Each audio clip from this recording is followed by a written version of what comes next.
የትግራይ ክልላዊ መንግስት ከኤርትራ መንግስት ጋር ህብረት ፈጥሮ ሌላ አጀንዳ የጦርነት አጀንዳ በኢትዮጵያ ውስጥ እንዳይከፍት ነው። ያው እዛ አካባቢ ወርቅ እንትን እንዳለማ ይታወቃል። ቀድሞ ኦኬ ያው ዝርፊያው ምንም ነው በውስጥ ይወራ ነበረ። አሁን አቶ ጌታቸው ረዳ በይፋ አወጡት እንጂ ውስጡ ብዙ ይወራ። ኦኬ አንድ አይነት የሆነ ማጨብጨብ እንጂ ማውጣት እንትን ተላቆ በዚህ አይነት ሁኔታ ውስጥ ቻሌንጅ የሚያደርግ ሰው መኖሩ በፓርላማ ወሳኝ ነው። ግምት ውስጥ ያስገባ በሚመስል መልኩ እሱን ትተው ስለ ኦሮሞማ ነበረ ሲያወሩ የነበሩት። ስለ ኩሽ ስለ ሰሜናዊነት እንደዛ ነበረ ሲያወሩ የነበሩት እና ኢትዮጵያ ላይ ስላላቸው አንዳች ዓላማ ነበረ ሲያወሩ የነበሩት። አሁን የንግግራቸውን ጀርባ ማየት ያስፈልጋል። አሁን ደግሞ የበለጠ መሰረታዊ ጥያቄዎችን ነው ያነሱት። በተለይ በኢትዮ ኤርትራ ጉዳይ የቃላት ጦርነት ገብተዋል እና ይሄ የቃላት ጦርነት ወደ እውነተኛ ጦርነት አዝማሚያ የሚያመራበት ሁኔታን እየታየ እንዳለ ነው የጠቀሱት። የዶክተር ደሳለኝ ጫኔ ጥያቄ የቃላት ጦርነት አለ፣ ይሄም ደግሞ ተጨባጭ ወደሆነ ጦርነት ሊሸጋገር ይችላል የሚል ስጋታቸው ከኢትዮጵያ አንጻር የተገመገመ ነው ብዬ አላስብም። ኢትዮጵያ አቅሟ በፈቀደ ልክ ዲፕሎማሲያዊ ጥረት እያደረገች እንደሆነ ነው የሚገባኝ። እንግዲህ ይሄ ትክክለኛ ጥያቄ ነው።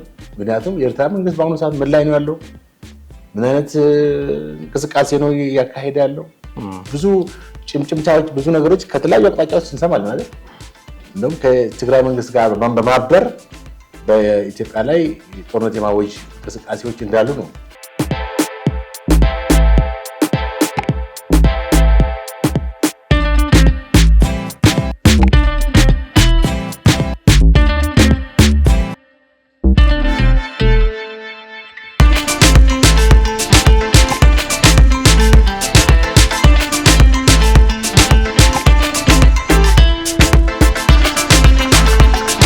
ሰላም ጤና ይስጥልን ወደ ቤተሰቦቻችን እንዴት አላችሁ? ዘኢትዮጵያ ቻናላችንን እየተከታተላችሁ ነው። እስከ ፕሮግራማችን ፍጻሜ ድረስ አብራችሁን ትቆዩ ዘንድ በአክብሮት የምንጋብዛችሁ ጥላሁን አክሊሉና ማህደገፋንን ከሰሞኑ ዶክተር ጌዲዮን ጢሞቴዎስ የውጭ ጉዳይ ሚኒስትሩና ዶክተር ደሳለኝ ጫኔ በፓርላማ ያደረጉት ሙግት ሰፊ ሽፋን እየተሰጠው እንደሆነ እያየን ነው በተለያዩ አማራጮች። ከዚህ ጀርባ ያሉ እውነታዎችን ዛሬ ደግሞ እኛ እንፈትሻለን። እስከ ፕሮግራማችን ፍጻሜ ድረስ ከኛ ጋር ተወሩ ዘንድ ያክብሮት ግብዣችን ነው። አብራችሁን ቆዩ። ጥሬ እንዴት ነህ? አለሁ እግዚአብሔር ይመስገን ሰላም ነኝ። የኤርትራ ጉዳይ ስተት ብሎ ፓርላማ ገብቷል እና ሁለት ዶክተሮች በዚህ የተነሳ ጭቅጭቅ ውስጥ ገብተዋል። ወደ ጠለቅ ብለን ስናነሳ ዶክተር ጌዲዮን ጢሞቴዎስ ያነሷቸው ነገሮች አሉ፣ እነሱ እናነሳለን። ግን መነሻ እንዲሆነን የዶክተር ደሳለኝ ጫኔን ንግግር በማንሳት እንጀምር ብዬ አሰብኩኝ። ዶክተር ደሳለኝ ጫኔ ኢትዮጵያና ኤርትራ የቃላት ጦርነት ውስጥ ገብተዋል አይነት ንግግር አድርገዋል፣ ሀሳብ ሰጥተዋል። በእርግጥ ይሄንን አልተቀበሉም ውጭ ጉዳይ ሚኒስትሩ። ግን እስቲ ከደሳለኝ ጫኔ ሀሳብ እንነሳ። በጣም ጥሩ። እንግዲህ ዶክተር ደሳለኝ ጫኔ የአብን አመራርና የፓርላማ አባል በጣም በፓርላማ ውስጥ በህዝብ ተወካዮች ምክር ቤት ጠንከር ያሉ ጥያቄዎችን በማቅረብ ያው ጥሩ ነው እንደዚያ ማድረጋቸው። ምንም ፓርላማው ትንሽ ነፍስ እንዲዘራ አንድ አይነት የሆነ ማጨብጨብ እጅ ማውጣት እንትን ተላቆ በዚህ አይነት ሁኔታ ውስጥ ቻሌንጅ የሚያደርግ ሰው መኖሩ በፓርላማው ወሳኝ ነው። እንደ 97 ምርጫ በኋላ የነበረው ፓርላማ ታስታውሰዋለህ? ልደቱ አያሌው ነበሩ፣ ተቦልቻ የነበረውበት መራራ ጉዲናም የነበሩት እና በጣም ቻሌንጅ ያደርጉ ነበር አቶ መለስን እና አቶ ተመስገን ዘውዴ አንድ ቀድሞ አንድነት ፓርቲ አመራር የነበሩት እና ምን በተለይ በኢኮኖሚ ጉዳይ ላይ ምን ያክል ቻሌንጅ ያደርጉ እንደነበር ታስታውሳለህ? አብዛኛው ህዝብ ያውቀዋል።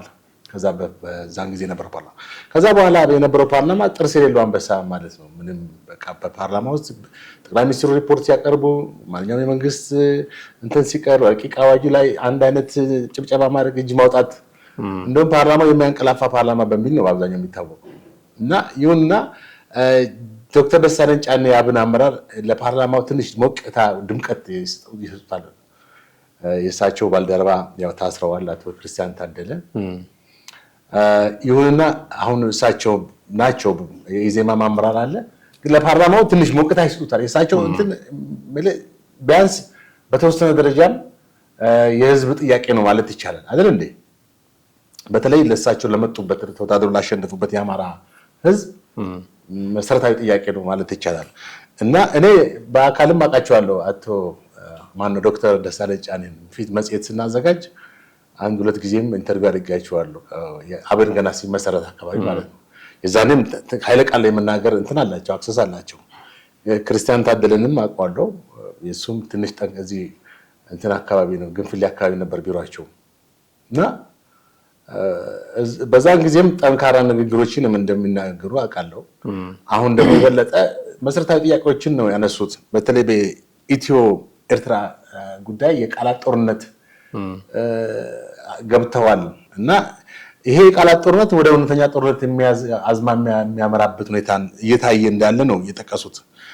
እንግዲህ ይሄ ትክክለኛ ጥያቄ ነው። ምክንያቱም የኤርትራ መንግስት በአሁኑ ሰዓት ምን ላይ ነው ያለው? ምን አይነት እንቅስቃሴ ነው እያካሄደ ያለው? ብዙ ጭምጭምታዎች፣ ብዙ ነገሮች ከተለያዩ አቅጣጫዎች እንሰማለን አይደል? እንደውም ከትግራይ መንግስት ጋር በማበር በኢትዮጵያ ላይ ጦርነት የማወጅ እንቅስቃሴዎች እንዳሉ ነው። አሁን በዚህ ላይ እንግዲህ ዶክተር ጢሞቴዎስ የውጭ ጉዳይ ሚኒስትሩ የሰጡት መልስ አለ። ምን ያክል አግባብ ማለት መልሱን የዶክተር ደሳለኝ ጫኔን ጥያቄ መልሰዋል ወይ? ወደዛ ጥያቄ እንሂድ። አይ እኔ የቃላት ጦርነት ሲባል ሁለቱም ወገን የሚናገሯቸው ነገሮች ነው ሚዛን ላይ መቀመጥ ያለባቸው ብዬ አስባለሁ። በእርግጥ ውጭ ጉዳይ ሚኒስትሩም እንዳሉት የቀድሞው ቃል አቀባይ የነበሩት የውጭ ጉዳይ ሚኒስቴር ቃል አቀባይ የነበሩት አምባሳደር ዲና ሙፍቲ ከሰሞኑ የተናገሯቸው ነገሮች አሉ። እሳቸውን ሳይጨምር አሁን በውጭ ጉዳይ ሚኒስቴር መስሪያ ቤት ደረጃ ትንኮሳ የሚመስል መግለጫ የሰጠ ባለስልጣን የለም። የዶክተር ደሳለኝ ጫኔ ጥያቄ የቃላት ጦርነት አለ፣ ይሄም ደግሞ ተጨባጭ ወደሆነ ጦርነት ሊሸጋገር ይችላል የሚል ስጋታቸው ከኢትዮጵያ አንጻር የተገመገመ ነው ብዬ አላስብም። ኢትዮጵያ አቅሟ በፈቀደ ልክ ዲፕሎማሲያዊ ጥረት እያደረገች እንደሆነ ነው የሚገባኝ እኔ።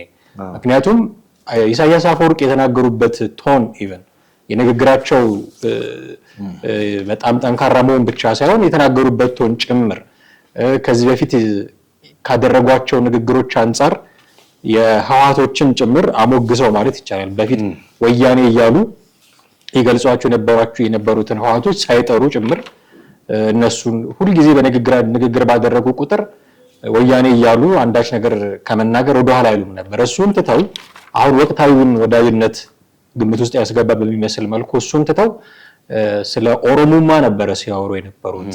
ስለ ኩሽ፣ ስለ ሰሜናዊነት እንደዛ ነበረ ሲያወሩ የነበሩት እና ኢትዮጵያ ላይ ስላላቸው አንዳች ዓላማ ነበረ ሲያወሩ የነበሩት። አሁን የንግግራቸውን ጀርባ ማየት ያስፈልጋል።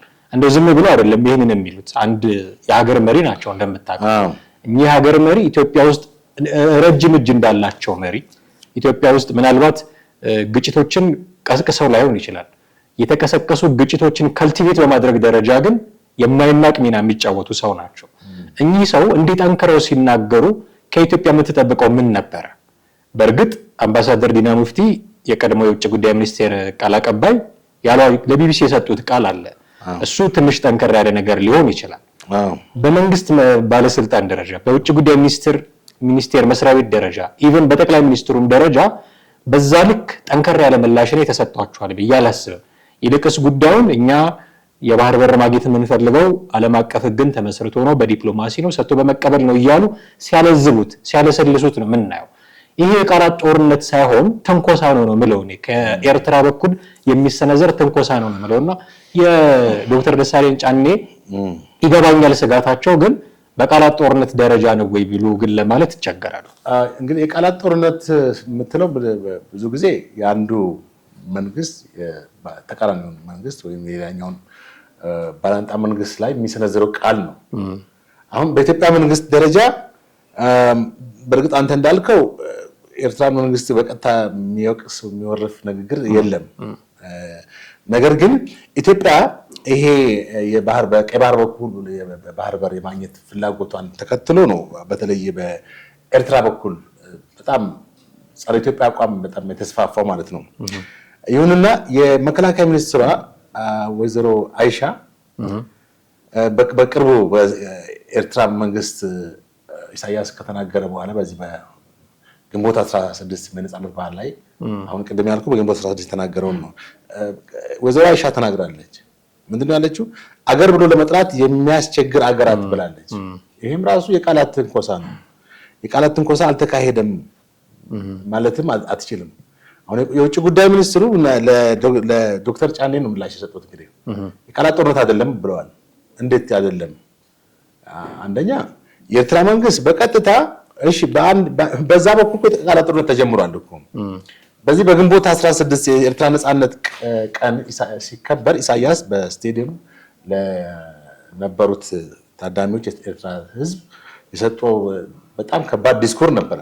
ስለ ነጻነታቸው ቀን አስመልክቶ በኢትዮጵያ ላይ ያተኮረ ኢትዮጵያንም በጣም የተቸ በተለይ ጠቅላይ ሚኒስትሩ ስልጣን ከመጡ በኋላ ከባድ ሂስ የሰነዘሩበት ነው እና የውጭ ኃይሎች በብልጽግና ወኪላቸው አለ ማለት አሁን ያለው መንግስት በውጭ መንግስት ተወክሎ የነሱ ተወካይ ነው ኢትዮጵያ ላይ ላለፉት 5 ዓመታት ያደረሰው ያው ጦርነት ምን ያህል ተስፋ እንደቆረጡ የውጭ ኃይሎችን ነው የሚለው አልጠቀሰም። የውጭ ኃይሎች ምናልባት እንግዲህ ምዕራባውያንን ሊሆን ይችላል። የባህር በር ማግኘት የኦሮሞ ህዝብ አሁን ያልከው ጉዳይ ነው። እንግዲህ የኦሮሞ ህዝብ ብለው ለመጀመሪያ ጊዜ ኦሮሞማ የሚለውን ቃል ተጠቅመዋል። አቶ ኢሳያስ እንግዲህ ኦሮሞማ የሚለውን ቃል ያውቃሉ ብዬ ማለት ምክንያቱም አማርኛ የማይችል ሰው ይችላል አክቹአሊ እንግዲህ ረስቶት ምን አላውቅም። ባለፈው ሲመጣ ብዙ ነገር ይወራል አማርኛ የሚለው ንግግር ተጽፎ ተሰጥቶት ምኑን አላውቅም። እና አንደኛ የውሃ ጉዳይ አለ ምናልባት እንግዲህ የባህር በር ጉዳይ አባይና ቀይ ባህርን የሚል ጠቅሰዋል። የባህር በር ማግኘት ጉዳይ አለ ብለዋል አቶ ኢሳያስ። የኦሮሞ ህዝብ የማይወክል የኦሮሞ ማስተሳሰብ አሁን ስልጣን ላይ ያለውን መንግስት የኦሮሞ መንግስት አሁን እንደሆነ በማሰብ የኦሮሞን ህዝብ የማይወክል አሉ። እንደኛ የኩሽና የሴም ግጭት ዛት ሚንስ የኩሽ ኦሮሞ ነው፣ ሴም አማራ ነው። የኩሽና የሴም ግጭትን ፈጥሯል ማለት ነው። የአፋር ህዝብና መሬት አጀንዳ መጠቀም እንዲሁም ጦርነት በሰፊው መቀስቀስ የመሳሰሉትን ጠቅሷል። በዚህ በነጻነቱ ቀን ግንቦት 16 34ኛ ዓመታቸውን ባከበሩበት ወቅት ነው። የኢትዮጵያ መንግስት የጦር መሳሪያ ግዥና ወታደራዊ ዝግጅት ላይ እንደሆነ ጠቅሰዋል። በኢትዮጵያ የተካሄደው ለውጥ ድጋፍ ሰጥተናል አሉ። ኦፍ ኮርስ ያው ኢትዮጵያና ኤርትራ በወቅቱ የነበራቸው እንትን ልዩ ነበር። የጫጉላ አንዴ ደቡብ ሲሄዱ አንዴ ከዚህ ከአስመራ ደግሞ አዲስ አበባ እየተገባ ወደ ደቡብ ሐዋሳም አርባ ምንጭ ተከዶ የለን ለኢሳያስ ያልተበረከተ የደቡብ አልባሳት አለ። ኤኒዌይስ አልፏል። ተወሱ ማድረጉ ድንገት በተፈጠረ ለውጥ ምክንያት አንቆጭም ብለዋል። ያንን ድጋፍ በመስጠታችን አንቆጭም ብለዋል። በደንብ ተዘጋጅቶ ተጸጽፎ የተሰጠው ነው። ምክንያቱም ኢሳያስ ሊጠቅሳቸው የማይችላቸው ቃል ንግግሮች አሉ። እዚህ ጋር ኦሮሞማ ሊጠቅስ አይችልም። የሴምና የኩሽ ግጭት የሚለውንም አይ ዶንት ኖ እንግዲህ በአጠቃላይ በዚህ ባደረግነው ድጋፍ አንቆጭም ብለዋል። ይሁንና አሁን ኢትዮጵያ ጸብጫሪ መሆኗን በመጥቀስ ለጦርነት ራሳቸውን እንዳዘጋጁ ነው። በተለይ ደግሞ የዚህን የሁለቱን ሀገራቶች ሁኔታ ወደ ከረረ ነገር እያደረሰ የሚገኘው በአሁኑ ወቅት የኤርትራ ሰራዊት በትግራይ ውስጥ በአንዳንድ ቦታዎች ላይ ይዞት እንደሚገኝ ነው። ይህንን አቶ አምባሳደር ዲና ሙፍቴ የቀድሞ የውጭ ጉዳይ ቃል አቀባይ ስፖክስፐርሰን አሁን ደግሞ በአሁኑ ወቅት የውጭ ጉዳይ ቋሚ ኮሚቴ አባል ናቸው። በዚህ በሆርን ሪቪው ዌብሳይት ላይ ሆርን ሪቪው በተባለ ድረገጽ ላይ በአስተላለፉት ጽሁፍ at 40 time to tend to matter በሚል ርዕስ ነው የጻፉት። at 40 time to tend to matter at home አንደኛ 4 ነጥቦች ምናምን አስተዋል። የኤርትራ መንግስት ለኢትዮጵያ ተቃዋሚ ኃይሎች ላይ ድጋፍ እያደረገ ነው አሉ። ይሄ ቃላት ጦርነት አይደለም። ዛት ሚንስ አሁን እያደረገ ነው የኤርትራ መንግስት እያደረገ ነው። ኦፍ ኮርስ አሁን አንተ ላልከው እኮ ነው ገባኝ። ዶክተር ጢሞቴዎስ ደግሞ ቃላት ጦርነት አይደለም አሉ። እሳቸው አሁን አምባሳደር ዲና ሙፍቲን ኤክስክሉድ አድርገዋል። ከዚህ በፊት የምናስታውሰው ነገር አለ። የቀድሞ ፕሬዝዳንት ዶክተር ሙላቱ ተሾመ የኤርትራ መንግስት እንዴት ነው ምንድን ነው ያሉት? ከዛ በኋላ የኢትዮጵያ መንግስት መግለጫ ወጣ። የእሳቸው አቋም ነው እንጂ አይደለም ብሏል። ምን ነበር ያሉት ታስታውሳለህ? ጠብጫሪ ነው አይ ቲንክ ለኢሳያስን ነበር ሲያልተው ሆርን ኦፍ አፍሪካ አፍሪካ ቀንድ አጠቃላይ ሰላም የሚነሳ ናቸው። ፐርሰናሊ እኮ ነው ኢሳያስን ነው በደምነት ነው ኢሳያስ ልክ ናቸው። ግን ለዲፕሎማሲ ቋንቋ አይሆንም።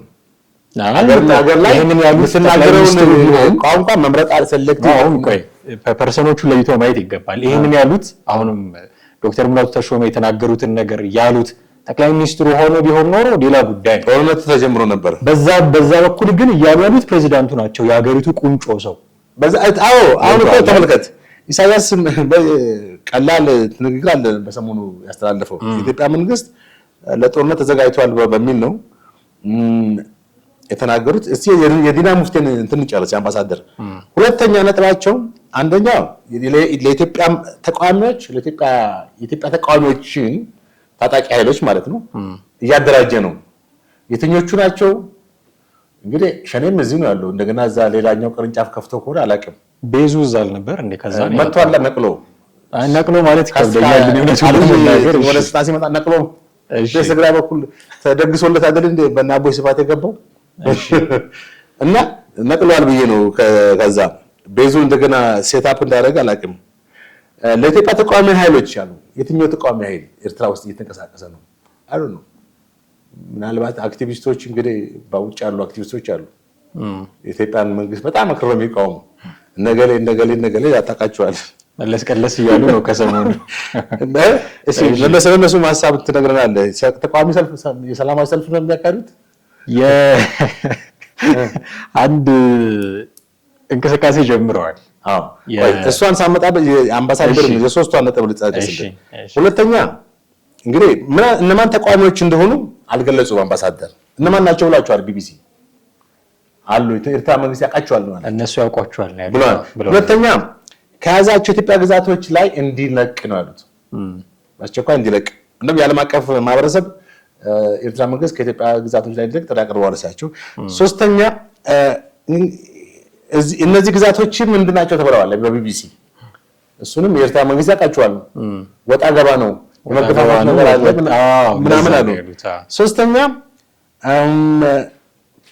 ስታቲስቲካል መረጃም የላቸውም። ስታቲስቲካል መረጃ ምን ያህል ቦታ እንደተቆጣጠረ ምን ያህል ሰራዊት እንደሰፈረ ስታቲስቲካል መረጃ የላቸውም። በጣም እንግዲህ አምባሳደሩ ይሄም የመንግስት እንትን ነው የራሳቸው ማቋም ነው ልንል አልችልም። አጠቃላይ መንግስት የሚያምንበት ነገር ነው አይደል? ግን ከዛ በፊት ግን የኢትዮጵያ መንግስት የኤርትራ ሰራዊት ኢትዮጵያ ውስጥ ምንም የለም ብለዋል ራሳቸው ጠቅላይ ሚኒስትሩ ከዚህ በፊት። አሁን የንግግር ግጭት የሚያመጣው የንግግር ግጭት አለ። አየህ ጠቅላይ ሚኒስትሩ ምንም የለም የኤርትራ ሰራዊት አሁን ከየት መጥቶ ነው ውጡ የሚባለው? ከየት መጥቶ ነው? ለዚህ እኮ ነው ቢቢሲ ጋዜጠኛ በቅርብ ጊዜ ነው የገባ በእሳቸው ጠቅላይ ሚኒስትሩ እንደሌለ ተናግረዋል። ክላሽ የሚያደርግ እርስ በርስ የሚጣረስ ንግግር። ህወሓቶች ደግሞ አላስወጡልን ይሉ ነበር። ዞሮ የኤርትራ መንግስት ሰራዊት አለ ትግራይ ውስጥ። አሁን ችግሩ ምንድነው? የኤርትራ ሰራዊት ቁጭ ካለ ዝም ብሎ ምንም በአንድ በኩል በዲፕሎማሲ በሂደት ትፈተዋል። ግን ዝም ብሎ የሚቀመጥ ሰራዊት ነው ወይ? አንደኛ ከዚህ በፊት በጦርነቱ ዝርፊያን ሲያካሂድ ብዙ ፋብሪካዎች ትግራይ ውስጥ የተቋቋሙ ፋብሪካዎችን ነቅሎ ትላልቅ ምናምን ሳባ በነበረድ ምናምን እነዚህ አልመዳን ጠቅላላ እኮ ነቃቅሎ ይዞ ወስዷል እኮ። ህዝቡን ባዶ ነው ያስቀረው። በዛ ላይ ብዙ ሰብአዊ ጥቃቶችን ፈጽሟል። ብዙ አስገድዶ መድፈሮችን ፈጽሟል። በጣም ትግራይን ብቻ ብዙ ጎድቷታል፣ በሰሜን ትግራይ አካባቢ ማለት ነው። እና ይሄን የትግራይ ህዝብ በደንብ የሚያውቀው ነው ጉዳይ ነው። አሁን ወያኔ ስለዚህ አስፍቶ አይናገርም። ሌላ እዚህ ጋር የምትመለከተው ምንድነው?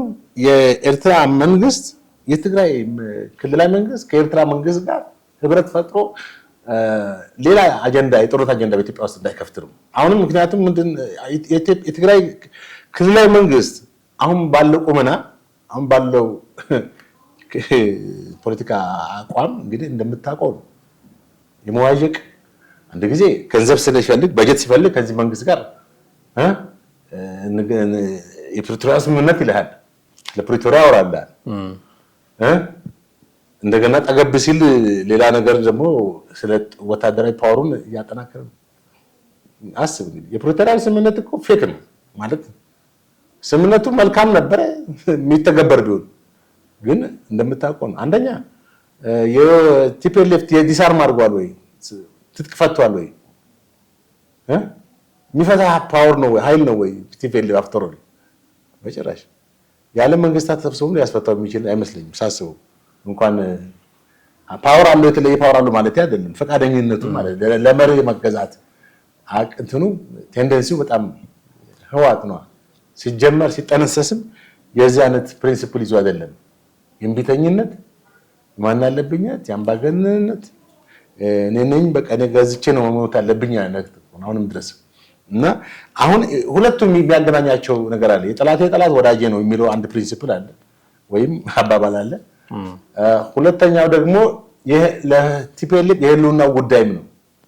እዚህ ማለት ህልውና ስልም አንደኛ ባለፈው አቶ ጌታቸው ረዳ በጣም በስፋት ተናግረውታል። በትግራይ ውስጥ እየተዘረፉ ያሉ በጀነራሎች በጣም ነው የሚደንቅ። እንግዲህ እሳቸው ከተናገሩት አንፃር ጦርነት እዚህ ያካሄደ አንድ ጀነራል ሰራዊት እየመራ እዚህ በስካቫተር ደግሞ ወርቅ ያስወጣ ነበር አለ። በሚሊዮን የሚቆጠር ብር ዘርፈዋል። በወርቅ እንትን ትግራይ ውስጥ ወርቅ እንዳለ ታውቅ ነበር? ያው እዛ አካባቢ ወርቅ እንትን እንዳለማ ይታወቃል ቀድሞ። ኦኬ ያው ዝርፊያው ምንም ነው በውስጥ ይወራ ነበረ። አሁን አቶ ጌታቸው ረዳ በይፋ አውጡት እንጂ ውስጡም ብዙ ይወራ። ኦኬ ይሁን እንግዲህ ጥሩ። ለማንኛውም ግን አሁን በጣም በወርቅ ንግድ ቀድሞም ነበር አለ እኮ አሁን ብቻ አይደለም ማለት ድሮም ይሸጡ ነበር አለ። አሁን ነው ይፋ ያወጣው። አሁን በዚህ ላይ የምትመለከተው ነገር ምንድነው?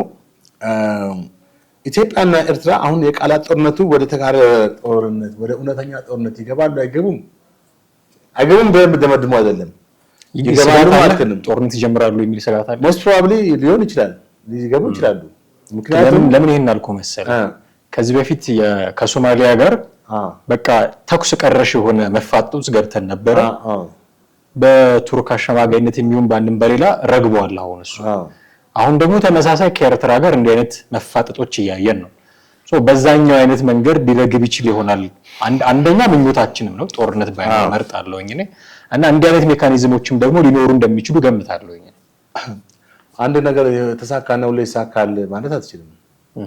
ዛሬ ያለፍከው እንቅፋት ነገር ላይ መታ ምን ያህል እርግጠኛ ነህ አይደል እንዴ? ደግሞ ከመታ ያው እንቅፋቱ ራስን የምትሆነው ያ እንቅፋት እንዳይመታ ሁሉ ጊዜ ድንጋይ ያለበትን ቦታ ቼክ እያደረግህ ሁለት ጊዜ እንቅፋቱ ከመታ እንቅፋቱ ራስህ ነው ያዋጣቸዋል። ሁለቱ ሀገራት አሁን አይገቡም። እንትና ሁሉ ጊዜ ናሽናል ኢንተረስት የሚባል ነገር አለ። ብሔራዊ ጥቅም ነው። አሁን ሰው እኮ አገር እኮ ወይ አንድ ሀገር ከሌላው ጋር እኮ ዝም ብሎ እንጋጠም ጦርነት ውስጥ እንግባ ተብሎ አይደለም የሚገቡት። ናሽናል ኢንተረስት ትልቁ ብሔራዊ ጥቅም ነው። ይሄ ብሔራዊ ጥቅም ከድንበር ጉዳይ ጋር በተያያዘ ሊሆን ይችላል፣ ቦርደር ኮንፍሊክት ሊሆን ይችላል። ሁለተኛ የባህር በር ጥያቄ ሊሆን ይችላል። ሶስተኛ የኢኮኖሚ ትሬድ ወር በንግድ ጉዳይ ሆነ በተለያየ ኬዞች ከጥቅም ጋር በተያያዘ ጦርነቶች ይነሳሉ። ብሔራዊ ጥቅምን ለማስከበር አሁን ምሳሌ ኢትዮጵያ እንግዲህ ለ30 ለ26 ለ27 ዓመታት ከኤርትራ ጦርነት በኋላ ነው ወደ የጅቡቲን ወደብ ስትጠቀም የነበረው። ለጅቡቲ ወደብ በየዓመቱ 1.5 ቢሊዮን ዶላር ነው የምንከፍለው። በ26 አባዛው ትሪሊዮን ብር ሊሆን ነው። ዶላርን ደግሞ ወደ ኢትዮጵያ ብር በ134 አባዛዋል። ሌጋል ማርኬት በህጋዊ ማርኬቱ ላይ ስታባዛው በትሪሊዮን ብር ኢትዮጵያ ለወደብ ለጅቡቲ ይገብራለች። ጅቡቲን እኮ በቃ እኛ አገር አድርገናታል። ደንበኛ ምርጥ አገር፣ ዓለም ሁሉ የሚቀናባት አገር አድርገናታል። እዚህ ለኢትዮጵያ ግን ጅቡቲ ዛሬ ዜጎቻችንን እስከማባረር የእኛን ሀገር ዜጋ ማባረር ሀገር የለም። በጣም ነው የሚደንቀኝ እኮ ኢትዮጵያውያን ምን በዓለም ላይ ያለን ማንነት ራሱ ቆም ብለን ማሰብ አለብን። አረቦች እንዴት ያዩናል? አፍሪካኖች፣ ኢሮፕ፣ ሌላው ሰሜን አሜሪካ ያሉ ህዝቦች እኛ እዚህ ለራሳችን በምንሰጠው ኢሜጅ ብቻ እንትን አይደንቲፋይ ማድረግ የለብንም። ራሳችን ጀጅ ማድረግ የለብንም። ኢትዮጵያ ክራድል ኦፍ ሂውማን ኦሪጂን ምናምን እሱ የእኛ ታሪክ ነው። እኛን የምናወራው እንጂ ፈረንጆች እዚህ ሲመጡ ነው የሚያወሩልን፣ እዛ ሲሄዱ ሌላ ነው የሚያወሩት። እና እንዴት ነው አሁን ጅቡቲ የእኛን ሀገር ዜጎች በጣም እያባረረች ነው። በየቀኑ 1000 ሰው ነው እየተባረረ ያለው ቅርብ ጊዜ ጀምሮ ማለት ነው። አሁን እንደተቋረጠ አላውቅም። በዛ ላይ ኢትዮጵያ መንግስት እዛ ያለው ኤምባሲ ምንም አይነት እንትን አይሰጥም ለዜጎቻችን ብለህ ዋስትና ሰጥቶ በስነ ስርዓት በቃ ያዋከበ ነው እየባረረ ያለው። ስለዚህ አሁን ባለው ሁኔታ ኢትዮጵያና ኤርትራ ወደ ጦርነት አይገቡም ብሎ መደምደም አይቻልም። እንደገና ይገባሉ ብሎ መደምደም አይቻልም። ሁኔታዎች ራሳቸው ናቸው የሚወስኑት።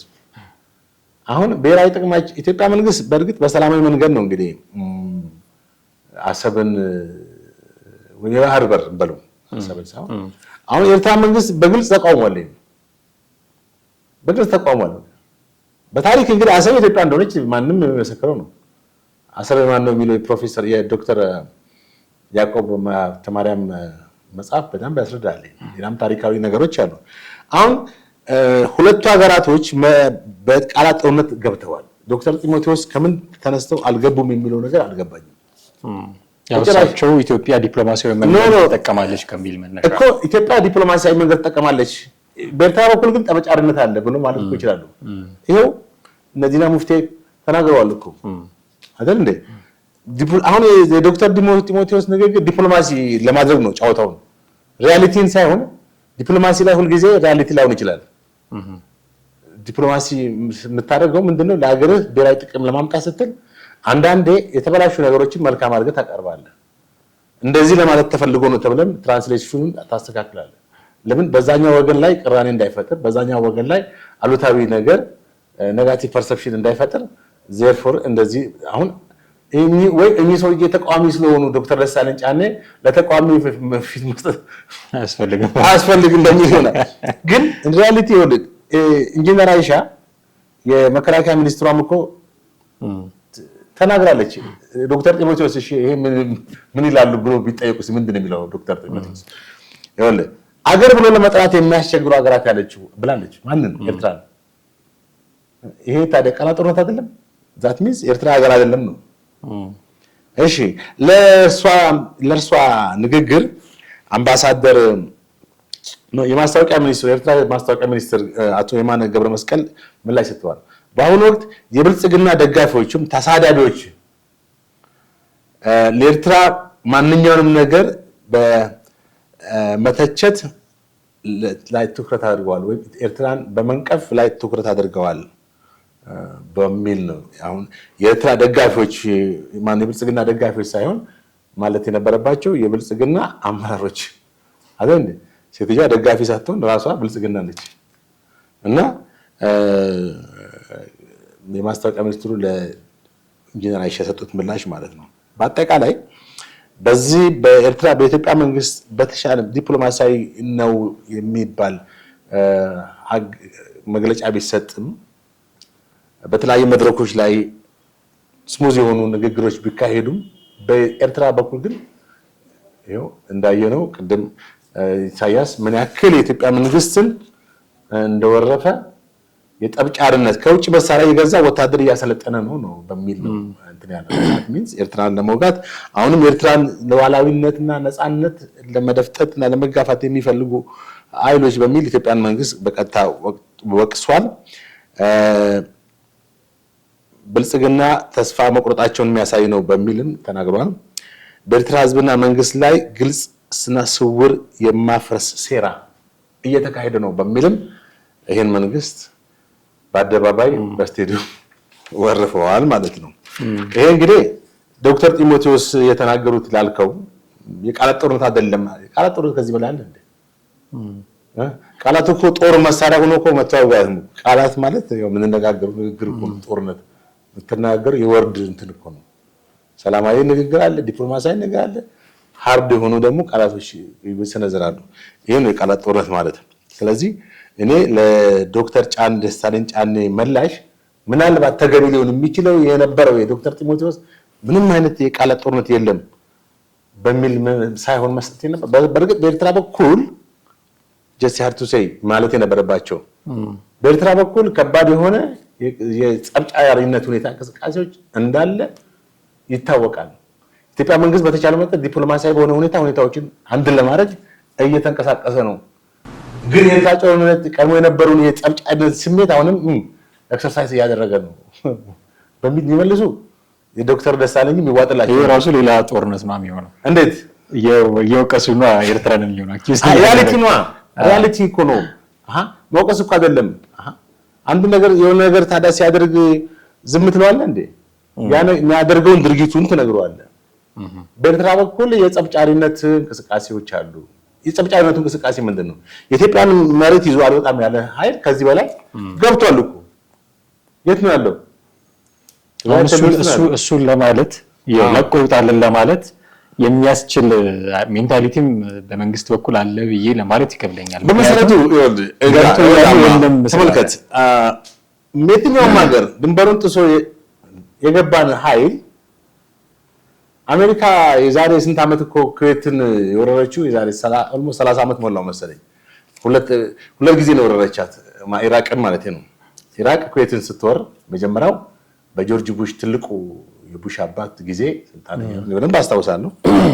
በኦፕሬሽን ዴዘርት ስቶርም ኩዌትን ነፃ ለማውጣት በሚል ነው። እሺ ኢትዮጵያ በሙሉ አልተወረረችም፣ ግን ትግራይ በከፊል ተይዟል አይደል እንዴ? በማን ተይዟል? በውጭ ኃይል፣ በኤርትራ መንግስት እና የኢትዮጵያ መንግስት የኤርትራ መንግስት ጥሶ ገብቶ ይዞታል፣ ኦኩፓ አድርጎታል ቦታውን። እንደውም እንቅልፍ መተኛት አልነበረበትም የኢትዮጵያ መንግስት። አይ ልክ እኮ ነህ፣ ውጡ ማለትም አለበት። ግን ከዚህ በፊት እያሉ የሉም ያለ መንግስት ስለሆነ አሁን ውጡ ለማለት ተቸግሯል።